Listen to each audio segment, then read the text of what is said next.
Hello all! You need to hear this if you're a history buff. The Isabella Stewart Gardner Museum, a place of beauty, tranquility and world-renowned art. But on a chilly March morning in the year of our Lord 1990, this serene sanctuary became the stage for an audacious crime, a crime that would echo through the halls of art history for decades to come. It was St. Patrick's Day, a time for celebration. But as the revelry died down across the city, two thieves were preparing to make their mark on history, their target priceless masterpieces that had captivated art lovers for centuries, their disguises, simple yet effective, the uniforms of Boston's finest. The world would soon learn of their brazen act. Two individuals, disguised as police officers, had infiltrated the hallowed halls of the Gardner Museum. They had outsmarted the guards, vanishing into the night with a treasure trove of art valued at an astounding $500 million. This was no ordinary robbery. It was a calculated assault on culture, a theft that would leave the art world reeling in shock and disbelief. The Gardner Museum heist, as it came to be known, was not just about the monetary value of the stolen works. It was about the irreplaceable masterpieces ripped from their frames, leaving behind gaping wounds in the museum's collection. Vermeer's The Concert, Rembrandt's only seascape, The Storm on the Sea of Galilee, Degas' sketches, Manet's Chez Tortoni. Names that sent shivers down the spines of art historians were now synonymous with loss and an insatiable longing for their recovery. The theft sent shockwaves through the art world and beyond. It was a stark reminder of the vulnerability of even the most protected cultural institutions. The audacity of the crime, the meticulous planning, and the seemingly effortless execution left investigators baffled. The questions lingered. Who were these cunning thieves and what was their motive? Where were the stolen masterpieces hidden? And would they ever be returned to their rightful place in the Gardner Museum?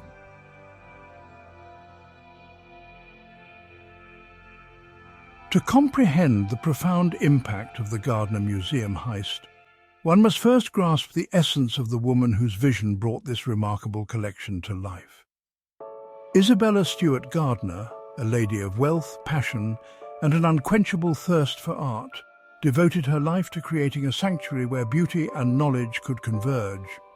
Born into privilege in 1840, Isabella Stewart Gardner defied societal expectations, embracing the world of art with a fervor that knew no bounds. She traveled extensively, immersing herself in the vibrant art scenes of Europe and beyond. Her discerning eye and unwavering determination led her to amass an extraordinary collection, a tapestry of artistic brilliance spanning centuries and continents. With each acquisition, Isabella's vision for a museum unlike any other began to take shape. She envisioned a space where art was not merely displayed, but experienced, where visitors could wander through time and culture, enveloped by the spirit of creativity. In 1903, Isabella's dream was realized with the opening of the Isabella Stewart Gardner Museum in Boston. The museum, housed in a stunning Venetian-style palace, was more than just a repository of art. It was an extension of Isabella's unique personality, a reflection of her eclectic tastes and her desire to share her passion with the world. She meticulously arranged each piece, transforming the museum into a work of art itself, a symphony of color, texture, and historical significance. Isabella's will stipulated that her beloved collection remain untouched, a testament to her vision and a gift to future generations. But fate, as it so often does, had a cruel twist in store. The 1990 heist shattered the tranquility of Isabella's carefully curated world, leaving behind an emptiness that resonated far beyond the vacant frames. The stolen masterpieces were more than just objects of value. They were threads in the tapestry of Isabella's legacy, ripped away, leaving behind a void that could never be truly filled. The theft felt like a personal violation, a betrayal of Isabella's trust and a tragic disruption of her artistic haven. The empty frames, stark reminders of the loss, became symbols of hope and a rallying cry for the art world. The quest to recover the stolen masterpieces became intertwined with the legacy of Isabella Stewart Gardner, a woman who dared to dream big and left behind a legacy that continues to inspire and captivate.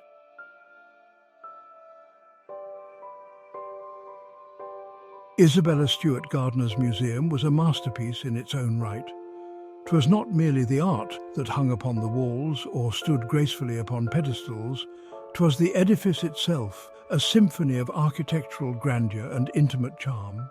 Isabella envisioned a space that transported visitors to another time and place, a Venetian palace nestled in the heart of Boston. The museum was a labyrinthine journey through courtyards bathed in sunlight, each chamber a carefully curated vignette, reflecting Isabella's eclectic tastes. The walls were adorned with tapestries, rich with history and woven with tales of bygone eras. Ancient Roman mosaics adorned the floors, their intricate patterns whispering tales of emperors and gladiators. Sculptures, both classical and modern, stood as silent sentinels, their marble curves catching the light and inviting contemplation. The museum was a feast for the senses, a place where art transcended time and whispered secrets to those who took the time to listen. But this carefully curated world, this sanctuary of art, was not immune to the harsh realities that lay beyond its ornate doors. The museum's very design, its labyrinthine layout and intimate atmosphere, may have inadvertently made it vulnerable to those seeking to exploit its beauty for their gain. The security measures, considered adequate at the time, paled compared to the sophisticated systems employed by modern museums. The lack of external patrols, the absence of alarms on windows and the reliance on a small team of unarmed guards created a climate of vulnerability, a stark contrast to the priceless treasures housed within. The thieves, it seemed, had studied the museum's layout, exploiting its weaknesses with chilling precision. The very essence of the Gardner Museum, its intimate atmosphere and unique design, had unwittingly provided the perfect backdrop for a crime that would shock the world. The heist served as a brutal wake-up call, forcing museums and galleries worldwide to reassess their security measures. No longer could institutions rely solely on the sanctity of art to deter those driven by greed and avarice. The Gardner Museum, once a symbol of artistic passion and a testament to one woman's vision, became a cautionary tale, a stark reminder that even in the most beautiful and serene settings, darkness can lurk, waiting for the opportune moment to strike.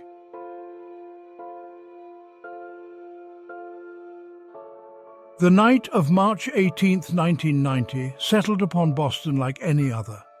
The city's pulse, invigorated by the day's St. Patrick's Day celebrations, gradually slowed to a peaceful rhythm. In the heart of the city, nestled amongst the grand brownstones of the Fenway-Kenmore neighborhood, the Isabella Stewart Gardner Museum stood bathed in the soft glow of streetlights. Inside, priceless masterpieces slumbered, oblivious to the audacious plot unfolding just beyond the museum's walls. The guards on duty that night, Rick Abath and a colleague, settled into their routine patrols. The museum's quiet grandeur, its dimly lit corridors and hushed galleries, fostered a sense of tranquility, lulling them into a false sense of security. It was a time when the weight of their responsibility, guarding a treasure trove of art history, seemed to fade into the background. Little did they know that this night, etched into the annals of art crime, would forever shatter the illusion of peace that enveloped the museum. At 1:24 a.m., a seemingly innocuous event shattered the stillness. Two men, dressed in Boston Police Department uniforms, approached the museum's side entrance. Their confident demeanor and authoritative air, a carefully crafted facade, belied their true intentions. They were not there to uphold the law, but to violate it in the most audacious way imaginable. One of the men, later identified as the apparent leader of the duo, pressed the buzzer at the side entrance requesting entry. His voice, calm and assertive, reached Guard Abath at the security desk. They claimed to be responding to a disturbance, a clever ruse that played on the guards' sense of duty. A bath, bound by protocol but also swayed by their convincing performance, made a fateful decision. He buzzed them in, unknowingly granting access to two cunning criminals who were about to make history for all the wrong reasons.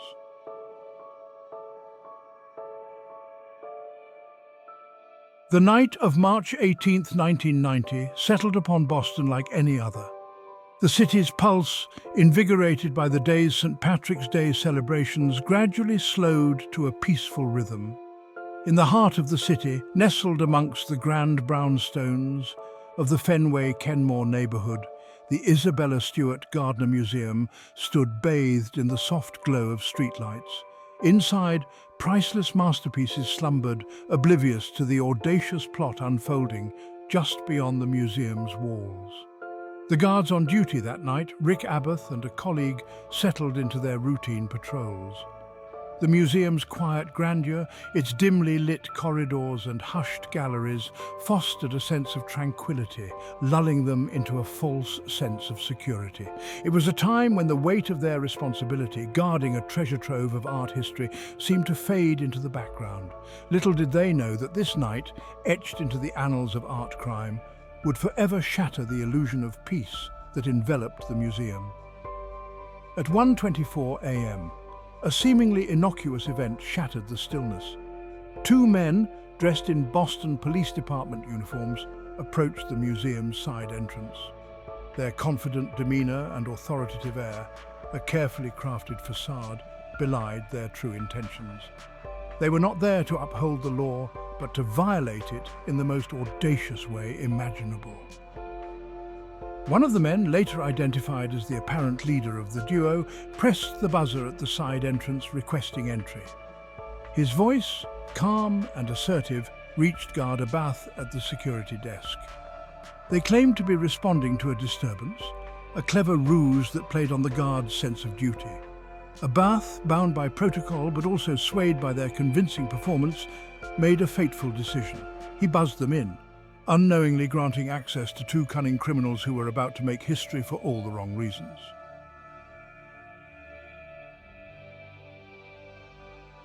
The heavy doors of the Isabella Stewart Gardner Museum swung open, granting the disguised thieves entry into a world of artistic treasures.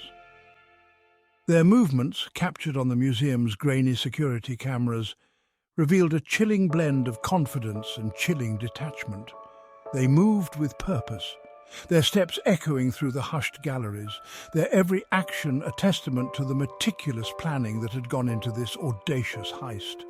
The first guard, caught off guard by their seemingly legitimate presence, offered little resistance. He was swiftly overpowered, his protests silenced before they could escalate into an alarm. The thieves, their faces partially obscured by their caps, moved with a chilling efficiency that spoke volumes about their experience, their movements practiced and precise, leaving no room for error in their carefully orchestrated plan. They quickly located the second guard, who was equally unprepared for the unfolding events. He, too, was subdued and restrained, his attempts to raise the alarm thwarted before they could reach beyond the museum's walls. Within minutes, the thieves had neutralized the only obstacle standing between them and their target, a priceless collection of art that had captivated generations. With the guards secured, the thieves were free to roam the museum's hallowed halls. Their movements, captured on the museum's security cameras, were a study in contrasts. They moved with a disturbing efficiency, their actions betraying a cold, calculated approach to their crime. Yet they seemed to take a perverse pleasure in their work, pausing to admire their handiwork, their silhouettes framed against the illuminated canvases. They had entered the museum with a clear objective, and they wasted no time in pursuing their target.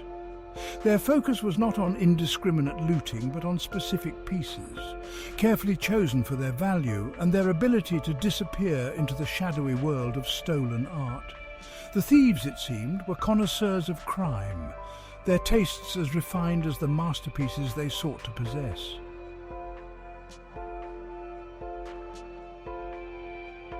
The thieves, With the museum now under their control, embarked on a spree of calculated destruction and theft that would leave the art world reeling. They roamed through the galleries, their steps measured, their actions swift and deliberate, their every move a violation of the sanctity of the space. 81 minutes, that's all it took for them to transform the Isabella Stewart Gardner Museum from a sanctuary of art into a crime scene. 81 minutes that would echo through the halls of art history, leaving behind a legacy of loss and an insatiable desire for justice. Their first target, Rembrandt's The Storm on the Sea of Galilee, a masterpiece that had captivated viewers for centuries with its dramatic depiction of a biblical tempest. The thieves, seemingly unfazed by the weight of history and the cultural significance of their actions, ripped the canvas from its frame, their actions captured on the museum's grainy security cameras. The sound of canvas ripping, a sound that would forever haunt the museum's corridors, marked the beginning of a spree of cultural vandalism. Their rampage continued. Vermeer's The Concert, one of the most valuable paintings in the world, was removed from its frame with a similar disregard for its fragility. Manet's Chez Tortoni, Degas sketches, a rare Chinese gu, even a finial from a Napoleonic flag, all were deemed worthy of acquisition by the thieves, who seemed to operate with a shopping list of cultural treasures. They moved through the museum with a chilling purpose, their actions betraying a strange mix of knowledge and disregard for the value of what they were stealing. They seemed to know the layout, bypassing certain galleries and focusing on specific works, their choices suggesting a familiarity with the collection that both intrigued and baffled investigators. As quickly as they had arrived, the thieves vanished into the night, leaving behind a scene of chaos and disbelief. The museum's silence, once a sanctuary for contemplation, was now deafening, punctuated by the echoes of their footsteps and the gaping wounds where masterpieces once hung. The Gardner Museum heist was not just about the theft of art. It was about the theft of a shared cultural heritage, a brazen act of defiance against the very notion that some things are simply too precious to be owned. The world watched in horror as details of the heist emerged, the scale of the loss and the audacity of the crime sending shockwaves through the art world and beyond.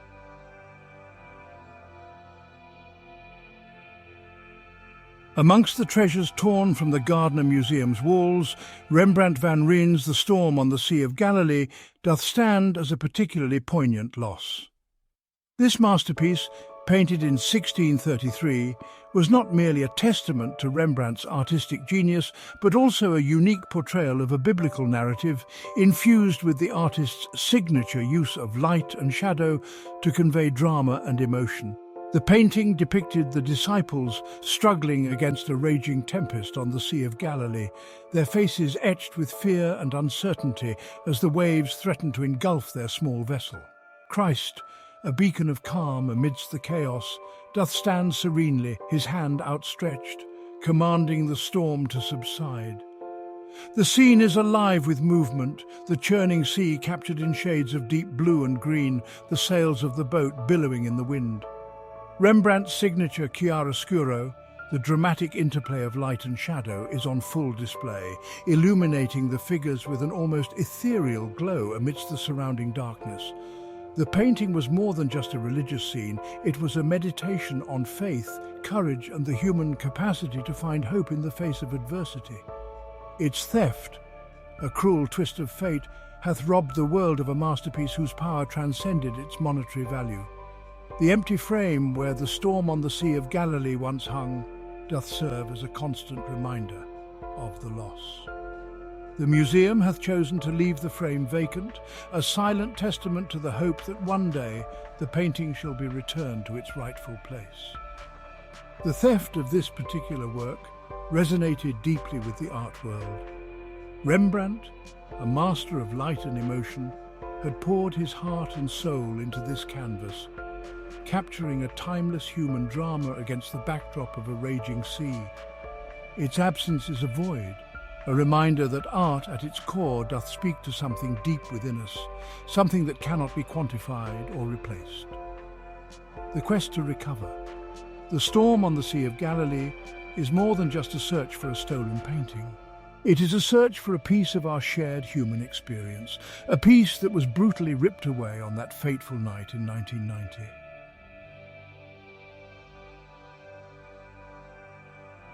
Johannes Vermeer's The Concert, stolen alongside Rembrandt's masterpiece, doth represent a loss of immeasurable cultural significance. One of only 34 known paintings by the Dutch master, The Concert is a study in intimacy and the subtle nuances of human interaction.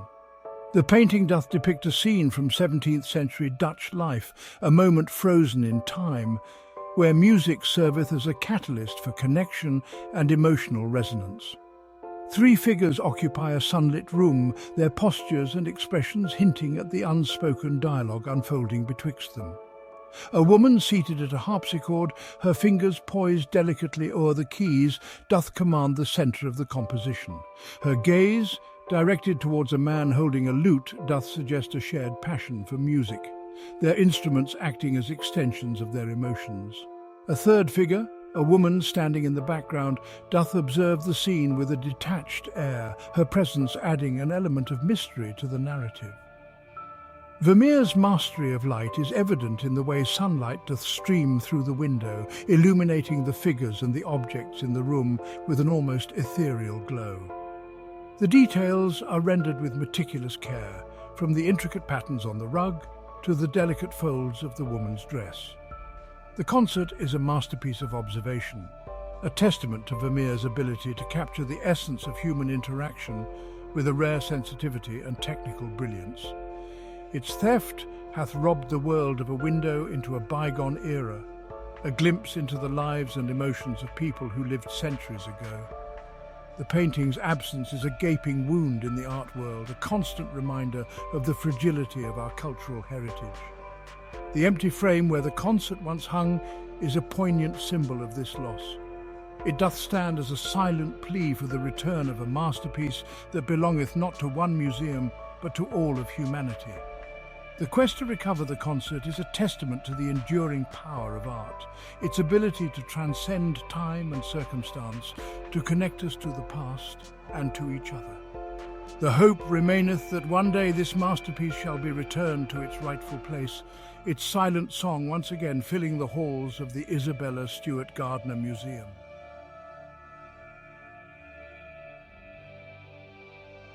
Whilst Rembrandt's The Storm on the Sea of Galilee and Vermeer's The Concert hath become synonymous with the Gardner Museum heist, the Thieves did abscond with a total of 13 works of art, each piece representing a significant cultural loss. Among the lesser-known but equally important treasures stolen that night were 5 sketches by Edgar Degas, a master of capturing movement and the human form. These sketches, delicate works on paper, didst offer a glimpse into Degas' creative process, his lines capturing the fleeting gestures of dancers, the subtle nuances of light and shadow. They were studies in motion, testaments to Degas' ability to convey the essence of a moment with a few strokes of his pencil or charcoal. Another notable loss was Edouard Manet's Chez Tortoni, a small but significant work by the French Impressionist master. The painting doth depict a lone man seated at a table in the famed Parisian café, his face obscured by a newspaper.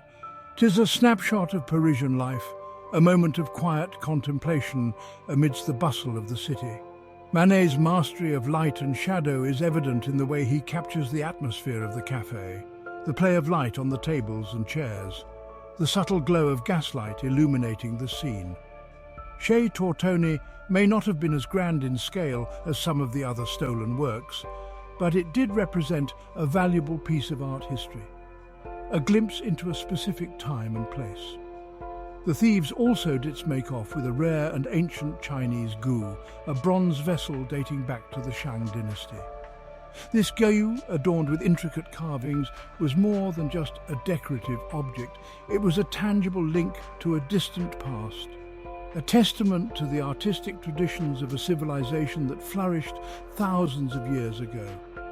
Its theft was a loss not just for the museum, but for our understanding of human history and artistic expression. These additional stolen works, though often overshadowed by the more famous masterpieces, do remind us that the Gardner Museum heist was not just about the monetary value of the stolen art, but about the irreplaceable cultural heritage that was lost.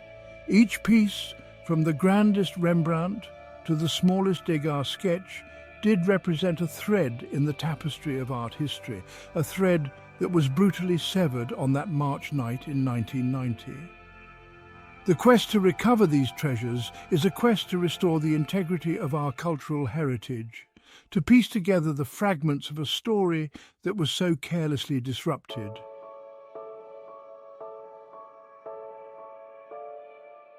As dawn didst break o'er Boston on the 19th of March, 1990, a pale light didst cast upon a city soon to be plunged into disbelief. At the Isabella Stewart Gardner Museum, the usual hum of activity heralding the new day was replaced by an eerie silence. The day shift guards, arriving for their duty, were met with an unsettling sight. The museum's doors, usually a welcoming portal to a world of art, were locked, their heavy frames seemingly more imposing than usual. Their attempts to contact their colleagues within proved futile, the silence from inside the museum amplifying the growing sense of unease. They had no way of knowing that within the museum's walls, a crime scene of unprecedented scale awaited them, a scene that would soon send shockwaves through the art world and beyond. As minutes stretched into what felt like an eternity, the guards' worst fears were confirmed. The museum had been breached, its treasures violated, its serenity shattered by an act of audacious criminality. The scene that greeted them inside was one of calculated chaos. The galleries, once sanctuaries of art, were now crime scenes, their air thick with a palpable sense of loss. Empty frames, their vacant spaces a stark reminder of the treasures they once held, gaped from the walls. Ropes, hastily strung across doorways, cordoned off areas where the thieves had carried out their meticulous work. The museum, once a testament to Isabella Stewart Gardner's vision, now stood as a symbol of vulnerability, a stark reminder that even the most cherished cultural institutions were not immune to the greed and audacity of criminals. The news of the heist spread like wildfire, each bulletin amplifying the initial shock and disbelief. What began as a local crime story quickly escalated into a global news event, its significance resonating far beyond the confines of the museum's walls. The art world watched in horror as details of the stolen masterpieces emerged, their collective breath held hostage by the uncertainty of their fate. The Isabella Stewart Gardner Museum, once a beacon of artistic passion and a testament to one woman's vision, was now at the centre of an international mystery, its future inextricably linked to the fate of the stolen treasures.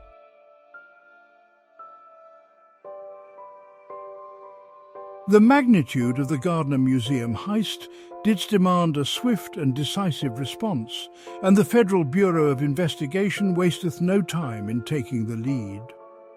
Within hours of the crime being reported, a team of seasoned agents didst descend upon the museum, their every move signalling the gravity of the situation. The museum's elegant galleries, once sanctuaries of art, were transformed into a hive of investigative activity, their hushed atmosphere replaced by the hum of urgency as the FBI didst launch a race against time to track down the stolen masterpieces and bring the perpetrators to justice. Every inch of the museum was meticulously combed for clues, every surface dusted for fingerprints, every camera angle scrutinized for glimpses of the perpetrators. The pressure was immense, the weight of the stolen art's cultural significance bearing down on the investigators. The eyes of the world were watching, their hopes for the recovery of the masterpieces resting on the shoulders of the FBI. The investigation quickly extended beyond the museum's walls, fanning out across Boston and into the shadowy world of art theft, a realm where greed and sophistication oft did intersect.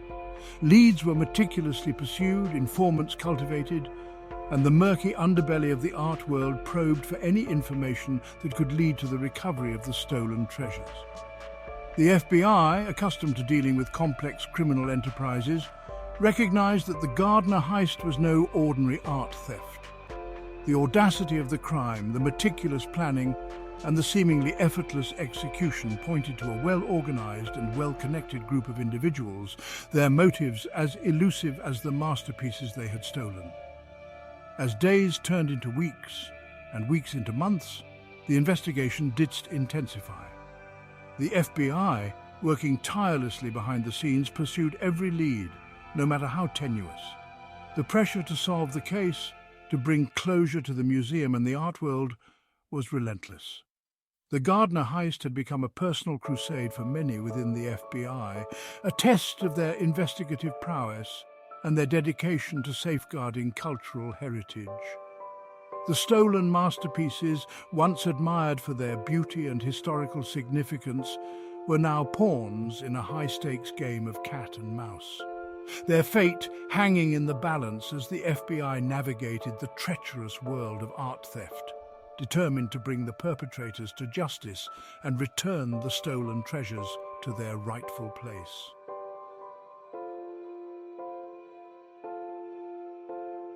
The Gardner Museum heist did send shockwaves through Boston, a city steeped in history and fiercely proud of its cultural heritage. What had transpired within the walls of that venerable institution was not just a theft. 'Twas a violation, a brazen assault on the city's collective identity. The empty frames, stark reminders of the treasures that had been stolen, became symbols of a city grappling with a profound sense of loss. The streets of Boston, usually abuzz with a vibrant energy, seemed to echo with a newfound sense of vulnerability. Conversations, once centered around sports or politics, now inevitably turned to the heist, the stolen masterpieces, and the ongoing investigation. The theft had struck a nerve, forcing Bostonians to confront the fragility of their cultural heritage and the audacity of those who would seek to profit from its destruction. The Gardner Museum, once a beloved cultural institution, was now a crime scene. Its doors closed to the public as the FBI conducted its investigation. The absence of the museum's familiar presence in the city's cultural landscape was palpable, a void that served as a constant reminder of the treasures that had been lost. In the wake of the heist, a sense of collective determination took hold.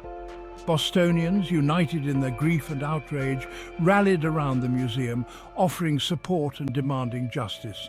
The city's newspapers, radio stations and television channels provided constant updates on the investigation, their coverage reflecting the profound impact the heist had had on the city's psyche. The Gardner Museum heist was a defining moment for Boston, a stark reminder that even in a city renowned for its resilience, some wounds cut deep, their scars a testament to the enduring power of art and the profound sense of loss that accompanies its theft. The empty frames, once symbols of despair, gradually transformed into symbols of hope, a rallying cry for a city determined to see its stolen treasures returned. The quest to recover the Gardner masterpieces became the shared mission, a testament to the enduring spirit of a city that refused to let its cultural heritage be held hostage by those who sought to profit from its destruction.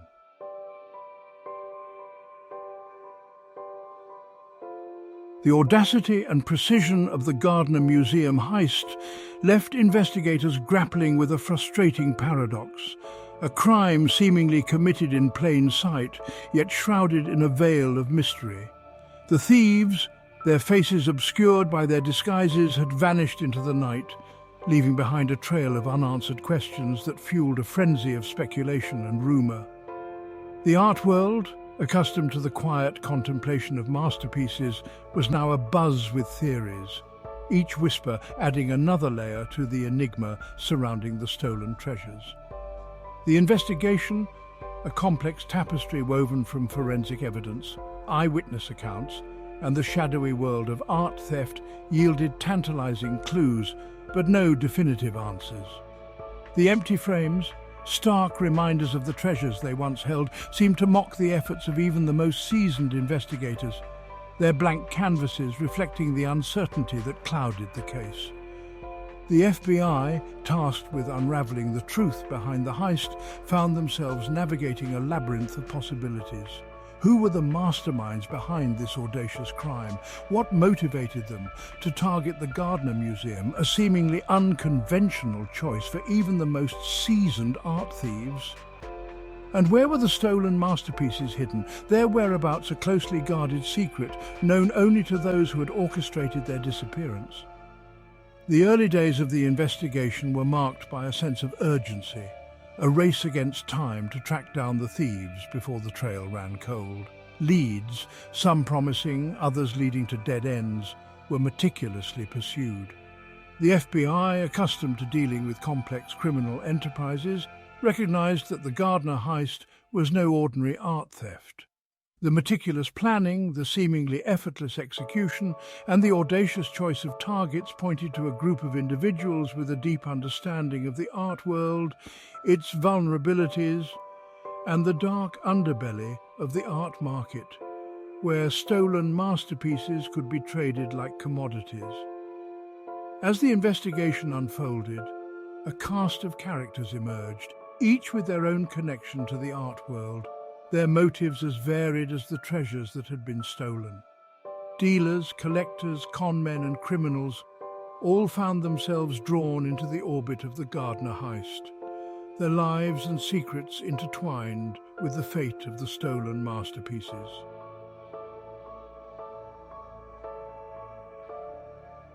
As the FBI delved deeper into the Gardner Museum heist, a familiar suspect emerged from the shadows of organized crime. The audacity of the crime, the meticulous planning, and the apparent ease with which the thieves had infiltrated the museum all pointed to a level of sophistication and organization that hinted at the involvement of a powerful criminal enterprise. Boston, with its long and storied history of organized crime, seemed like fertile ground for such an operation. Its underbelly teeming with individuals who possessed the connections, the resources, and the ruthlessness to pull off such a daring heist. The FBI, well versed in the inner workings of organized crime, knew that art theft, with its potential for enormous profits and relatively low risk, held a certain allure for those seeking to expand their criminal portfolios. The investigation turned its focus to the city's underworld, its agents navigating the treacherous waters of loyalty, betrayal, and a code of silence that often shielded those involved in organized crime. Informants, some motivated by fear, others by the promise of leniency, provided tantalizing glimpses into the inner workings of Boston's criminal underworld, their whispers hinting at a conspiracy that reached the highest echelons of organized crime. One name in particular emerged as a person of interest, James Whitey Bulger, the notorious leader of the Winter Hill Gang, a ruthless Irish-American crime syndicate that had held a stranglehold on Boston for decades. Bulger, known for his intelligence, his brutality, and his ability to evade capture, seemed like a plausible suspect, his potential involvement in the Gardner heist adding another layer of infamy to his already legendary criminal resume. The FBI pursued this lead with relentless determination, their efforts hampered by Bulger's ability to stay one step ahead of the law and the reluctance of those within his inner circle to break the code of silence that protected him. Informants, fearing for their lives and the safety of their families, provided fragmented pieces of information, their accounts often contradictory, their memories clouded by time and the fear that permeated the world in which they operated. The investigation into Bulger's potential involvement in the Gardner heist became a tangled web of speculation, rumor, and half-truths, its progress hampered by the very nature of the criminal enterprise it sought to dismantle. The stolen masterpieces, once symbols of beauty and artistic expression, were now pawns in a high-stakes game of cat and mouse, their fate inextricably linked to the unraveling of a criminal conspiracy that had haunted Boston for decades.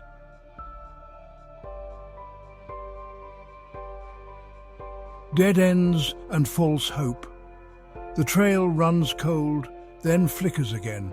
Years didst turn into decades, and the Gardner Museum heist, once a sensational news story that didst captivate the world, didst gradually fade from the headlines. The empty frames, however, didst remain, their vacant spaces a constant reminder of the treasures that hadst been stolen and the mystery that didst continue to surround their disappearance. The FBI, despite their best efforts, hadst been unable to recover the stolen masterpieces or bring the perpetrators to justice. The investigation, once a whirlwind of activity, had slowed to a crawl, its progress hampered by dead ends, false leads, and the passage of time. The art world, initially optimistic about the chances of recovering the stolen masterpieces, had come to terms with the possibility that they might be lost forever, their whereabouts a secret buried within the criminal underworld. Yet, just when it seemed like the Gardner heist would be relegated to the annals of unsolved crimes, a glimmer of hope didst emerge.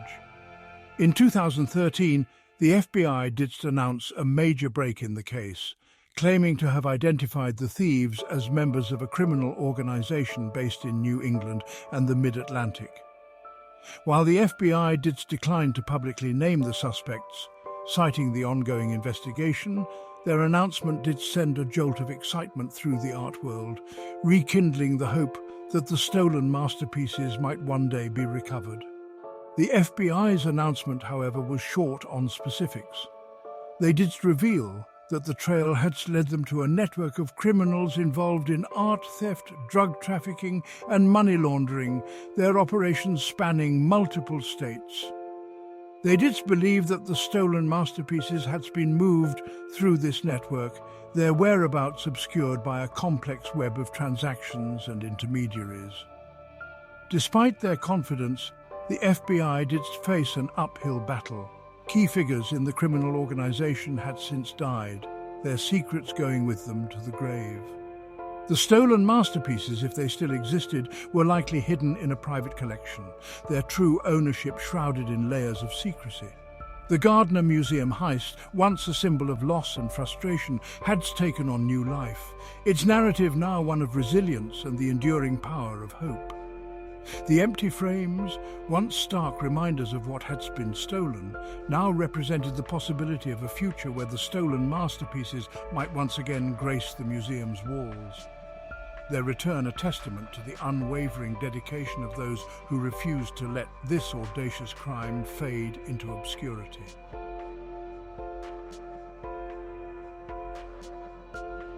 The Gardner Museum heist did send shockwaves through the art world. Its reverberations felt far beyond the confines of the museum's elegant galleries. The theft, audacious in its execution and devastating in its scope, served as a brutal wake-up call for museums and cultural institutions worldwide, forcing them to confront the vulnerability of their collections and the ever-present threat of art theft. The images of the empty frames, broadcast globally, became synonymous with a collective sense of loss and a renewed urgency to reassess and strengthen security measures. The Gardner heist did expose a stark reality. Even institutions entrusted with safeguarding our collective cultural heritage were not immune to the reach of those driven by greed and the allure of priceless artifacts. The heist did force museums to acknowledge that security measures, often considered adequate in the past, were no longer sufficient to deter those intent on breaching their defences. The Gardner thieves had exploited weaknesses in the museum's security system, their success highlighting the need for a comprehensive approach to safeguarding art, one that went beyond simply locking doors and employing guards. The art world, in the wake of the Gardner heist, embarked on a period of introspection and reform. Museums, once hesitant to compromise the aesthetic integrity of their spaces with intrusive security measures, began to prioritize protection over presentation. State-of-the-art surveillance systems, once considered an extravagance, became the norm, their watchful eyes monitoring every corner of galleries and storage spaces. Motion detectors, infrared sensors and sophisticated alarm systems, once confined to the realms of high-security facilities, were integrated into the very fabric of museum buildings, their presence a constant reminder of the need for vigilance. The Gardner Heist had ushered in a new era of museum security, one where technology and human vigilance worked in tandem to create a formidable deterrent against those who sought to profit from the theft of our shared cultural heritage.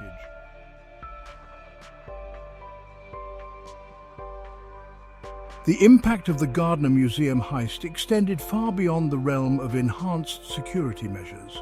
It ignited a global conversation about art theft, its devastating impact on cultural heritage, and the collective responsibility to protect and preserve these irreplaceable treasures for future generations. The theft of the Gardner masterpieces served as a stark reminder that art, in all its forms, was vulnerable not just to the ravages of time, but also to the greed and destructive impulses of those who sought to possess it for their own selfish gains. The empty frames, once symbols of loss and despair, became catalysts for a renewed appreciation of art's fragility and the importance of safeguarding it. The Gardner heist forced the art world to confront the uncomfortable reality that art theft was a thriving criminal enterprise, its tentacles reaching into every corner of the globe, its perpetrators motivated by a combination of greed, a thirst for status, and a disregard for the cultural significance of the objects they stole.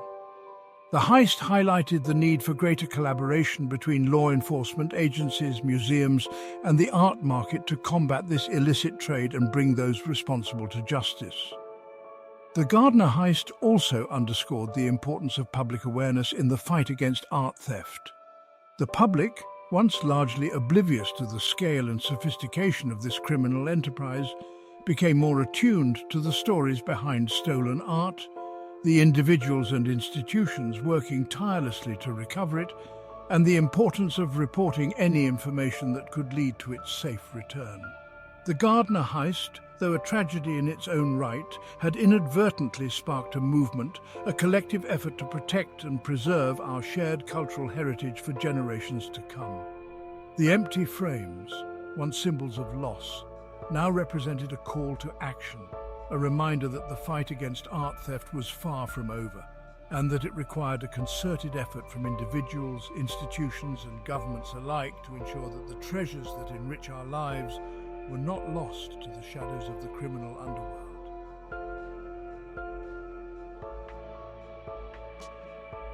More than 3 decades hath passed since the Isabella Stewart Gardner Museum heist, yet the empty frames remain a poignant testament to the enduring mystery of that fateful night. The stolen masterpieces, once the pride of the museum's collection, are now ghosts. Their presence felt in the vacant spaces they once occupied, their absence a constant reminder of the audacity of the crime and the irreplaceable cultural heritage that was lost. The museum, however, hath chosen to embrace these empty frames, not as symbols of defeat, but as beacons of hope, their stark emptiness a testament to the enduring power of art and the unwavering belief that the stolen masterpieces shall one day be recovered. The empty frames hath become a pilgrimage site for art lovers, a place to reflect on the fragility of our cultural heritage and the profound impact of its loss. They serve as a reminder that art at its core transcendeth monetary value. It speaketh to something deep within us, connecting us to the past, to each other, and to the enduring power of human creativity. The museum, in the years since the heist, hath worked tirelessly to keep the memory of the stolen masterpieces alive, their stories woven into the fabric of the institution, their absence a constant presence in the hearts and minds of those who cherish them. The empty frames, once symbols of despair, hath gradually transformed into symbols of resilience, a testament to the museum's unwavering commitment to recovering its stolen treasures, and to the enduring hope that one day the galleries shall once again be complete.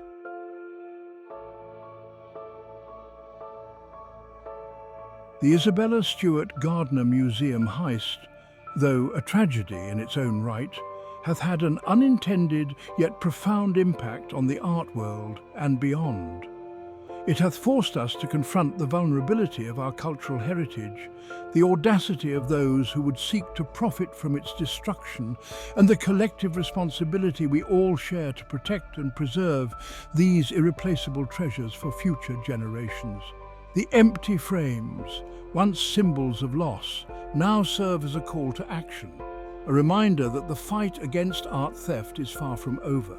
They stand as a testament to the enduring power of art to move us, to inspire us, and to connect us across time and cultures. The quest to recover the Gardner masterpieces is a testament to the enduring belief in the power of art to transcend even the darkest of acts. It is a reminder that these stolen treasures belong not to one museum or even to one nation, but to all of humanity. Their recovery would be a victory, not just for the art world, but for anyone who believes in the power of art to inspire, to challenge, and to connect us to something greater than ourselves. The Gardner Museum heist is a story that continues to unfold, its ending yet to be written. The empty frames remain, a haunting reminder of what was lost, but also a beacon of hope, a symbol of the enduring power of art and the unwavering belief that one day justice will be served and these stolen masterpieces will finally return home. Thanks for joining me on this historical journey. If you enjoyed this trip back in time, don't forget to like, share, and subscribe for more fascinating history bites. Until next time, keep exploring.